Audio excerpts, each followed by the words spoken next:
ये पहला सवाल है 16.1 का। ठीक है, इसमें हमें दिया हुआ है एक घनाभ 12 सेंटीमीटर लंबा, 9 सेंटीमीटर चौड़ा और 5 सेंटीमीटर ऊंचा है। तो हमें संपूर्ण पृष्ठीय क्षेत्रफल और क्या ज्ञात करना है? आयतन। ठीक है, तो यहाँ पे हमको लंबाई दे रखी है कितनी? 12 सेंटीमीटर। तो यहाँ पे हम लिख लेंगे लंबाई, जिसको हम किससे प्रदर्शित करते हैं? एल से। कितना दिया हुआ है? 12 सेंटीमीटर।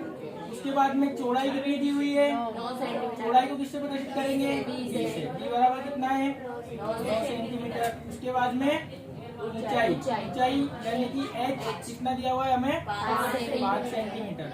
अब हमें पहले निकालना है संपूर्ण पृष्ठीय क्षेत्रफल। संपूर्ण पृष्ठीय क्षेत्रफल निकालना है तो संपूर्ण पृष्ठीय क्षेत्रफल का सूत्र हमारे पास है 2 गुणा लंबाई इंटू चौड़ाई, चौड़ाई गुणा ऊंचाई और ऊंचाई गुणा लंबाई। ठीक है, ये सूत्र यहाँ पे लिखेंगे, इसके अंदर मान रखेंगे, मान रख के हल करेंगे और हमारा आंसर क्या होगा? आ जाएगा। ठीक है, सबसे पहले सूत्र लिख लेते हैं। घनाभ का सूत्र हमें सारे सवालों में लिखना है। ठीक है, संपूर्ण पृष्ठीय क्षेत्रफल बराबर क्या होगा?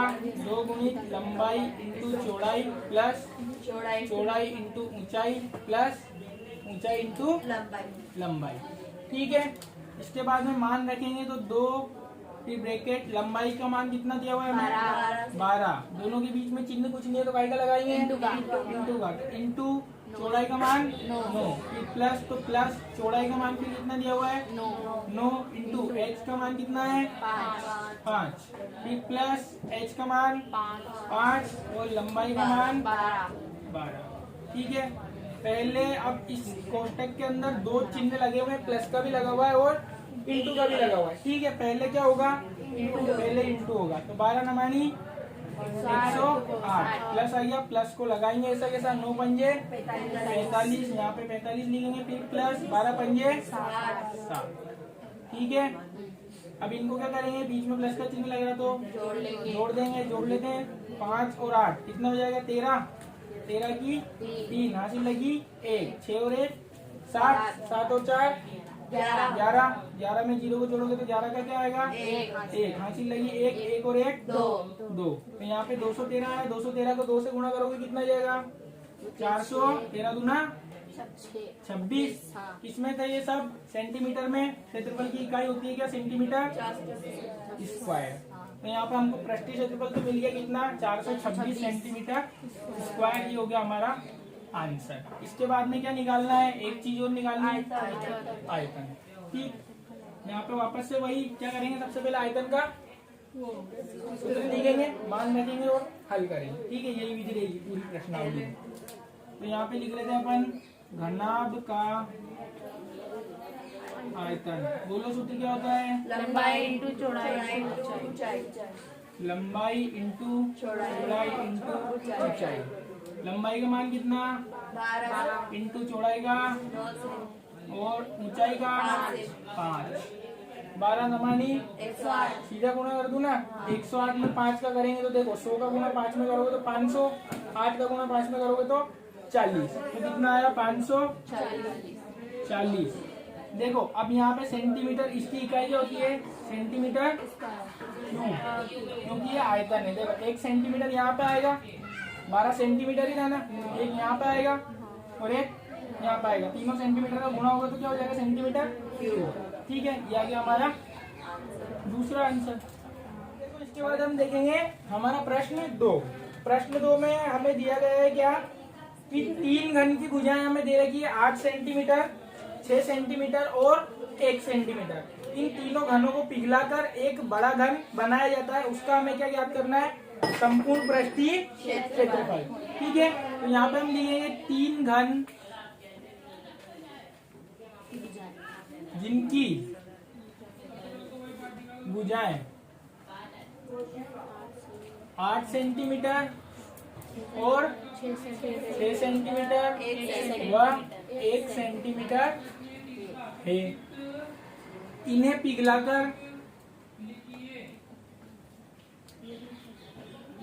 पिघलाकर एक बड़ा घन बनाया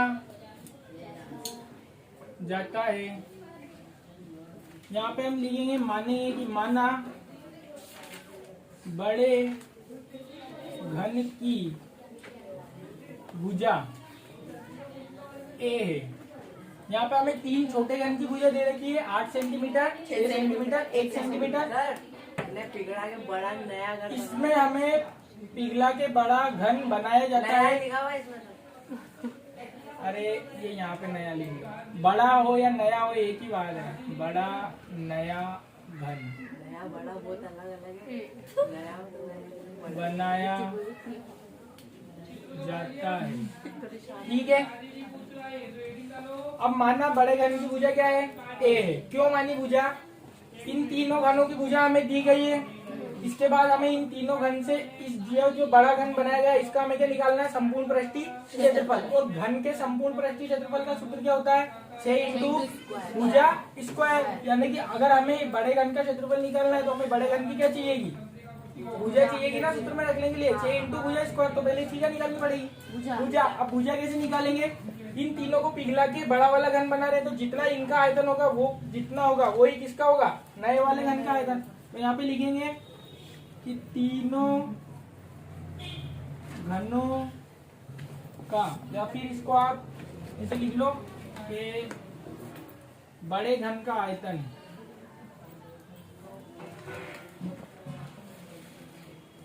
किसके बराबर होगा, इन तीनों घनों के आयतन के बराबर होगा।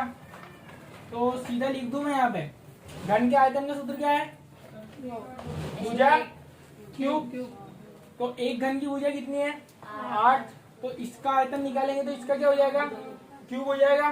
तो 8 का क्यूब प्लस दूसरे घन की भुजा कितनी है, तो दूसरे घन का आयतन कितना हो जाएगा, 6 का क्यूब। और तीसरे घन की भुजा कितनी है, तो 1 का क्या हो जाएगा यहाँ पे, तीनों घन का आयतन निकल गया। और फिर इनको क्या कर देंगे, जोड़ देंगे, तो किसका आयतन आ जाएगा, बड़े घन का। ठीक है ना, अलग अलग अपन निकालेंगे, छोटा सा है केवल क्यूब करना, तो यही पे निकाल दे। 8 का क्यूब कितना होगा, 512। 6 का क्यूब कितना होगा, 216। और 1 का क्यूब 1।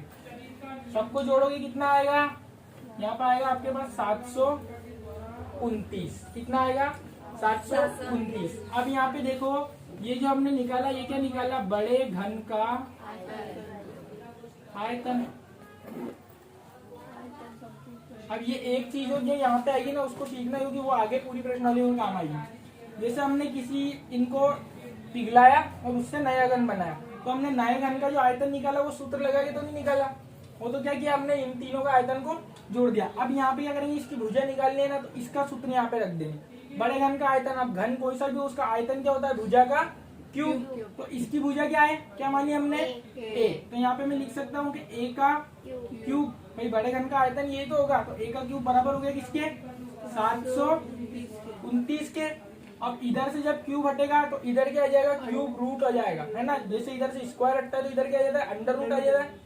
ऐसे इधर से जब क्यूब हटेगा ना तो इधर घनमूल आ जाएगा, जैसे कि ये ए बराबर, तो घनमूल ऐसा लगेगा 729, और यहाँ पे लिख देंगे 3।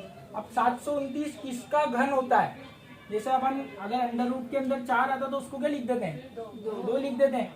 ऐसे ही अगर अंडर रूट घन मूल के अंदर अगर ऐसे आएगा 8, तो 8 किसका घन होता है, 8 किसका घन होता है, 2 दूना 4 और 4 दूना 8, तो किसका होता है, 2 का। तो यहाँ पे क्या लिख दोगे, 2। अब ऐसे ही क्यूब किसका होगा, ये होता है 9 का। किसका होता है, 9 का। यानी कि तुम 9 इंटू 9 इंटू 9 करोगे तो तुम्हें कितना मिलेगा, 729। ठीक है, तो यहाँ पे a बराबर कितना आ गया, 9। इस प्रकार हमें क्या प्राप्त होगी, बड़े घन की भुजा। a मानी थी कितनी आ गई, 9। अब हम बड़े घन का पृष्ठीय क्षेत्रफल निकाल सकते हैं, तो अब निकाल देंगे कि बड़े घन का पृष्ठीय क्षेत्रफल बराबर क्या होगा, 6 इंटू भुजा स्क्वायर, यानी कि a का स्क्वायर। अब मान रख देंगे 6 इंटू कैपिटल A का मान कितना आया, 9। तो 9 का स्क्वायर 90 गुणा कर दो, 6 कम 6 और 6 तो 48। पीछे इकाई क्या लगेगी, सेंटीमीटर में दिए हुए थे तो सेंटीमीटर क्यूब। अच्छा क्या निकाला, सेंटीमीटर स्क्वायर, ये हो जाएगा हमारा। Okay clear. देखो प्रश्न 4, इसमें हमें दे रखा है कि एक घन का प्रत्येक पृष्ठ 100 वर्ग सेंटीमीटर है। अब यदि आधार के समांतर समतल द्वारा घन को काटकर 2 बराबर भागों में बांट दिया जाए तो प्रत्येक भाग का क्षेत्रफल ज्ञात करो। ठीक है, तो ये इस प्रकार से घन रहेगा। ये चित्र बनाना है सभी को।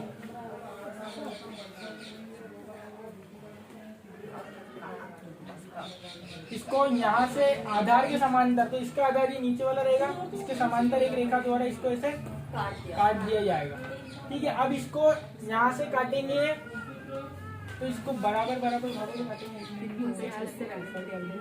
ये यहाँ से ही कटेगा, तो ये बराबर भागों में कटेगा। तो बराबर भागों में जब ये कटेगा ना, तो ऊपर वाला भाग और नीचे वाला भाग दोनों के रहेंगे बराबर। अब हमें यहाँ पे दे रखा है कि घन के प्रत्येक पृष्ठ का क्षेत्रफल बराबर कितना, 100 सेंटीमीटर स्क्वायर। वर्ग सेम ही है तो उसको हम क्या लिख देंगे, सेंटीमीटर स्क्वायर।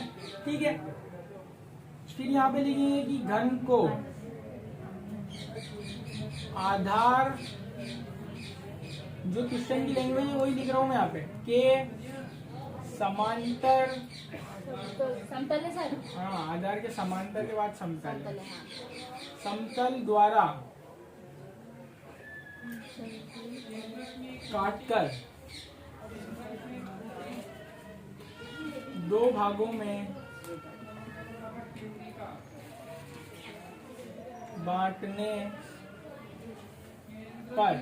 अब देखो, जैसे इसको आधार के समांतर समतल द्वारा 2 भागों में बांटेंगे तो ऊपर वाले पृष्ठ पे कोई फर्क नहीं पड़ेगा और नीचे वाले पे भी कोई फर्क नहीं पड़ेगा। केवल जो 4 पृष्ठ हैं, एक तो आगे वाला और इसका अपोजिट, एक ये साइड वाला और इसका अपोजिट, ये चारों पृष्ठ क्या होंगे, आधे आधे हो जाएंगे।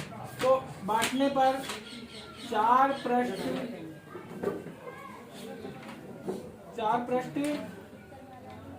पृष्ठों का या फिर 4 पृष्ठ अर्ध विभाजित, यानी कि आधे आधे बट जाएंगे होंगे। इसलिए उन चारों के क्षेत्रफल भी आधे होंगे। ठीक है ना, जब 4 पृष्ठ आधे आधे हो रहे तो उनका क्षेत्रफल भी क्या हो जाएगा, आधा। बाकी जो 2 पृष्ठ उनके क्षेत्रफल पे कोई फर्क पड़ेगा क्या, नहीं पड़ेगा। यहाँ पे लिख देंगे शेष 2 पृष्ठों का क्षेत्रफल 100 सेंटीमीटर स्क्वायर ही रहेगा। फिर लास्ट में लिख देंगे अतः घन को काटने पर बनने वाले भागों में प्रत्येक का क्षेत्रफल, यहाँ पे प्रत्येक का क्यों लिखेंगे, क्योंकि 2 भागों में बांटेंगे तो दोनों का क्या होगा, बराबर ही होगा।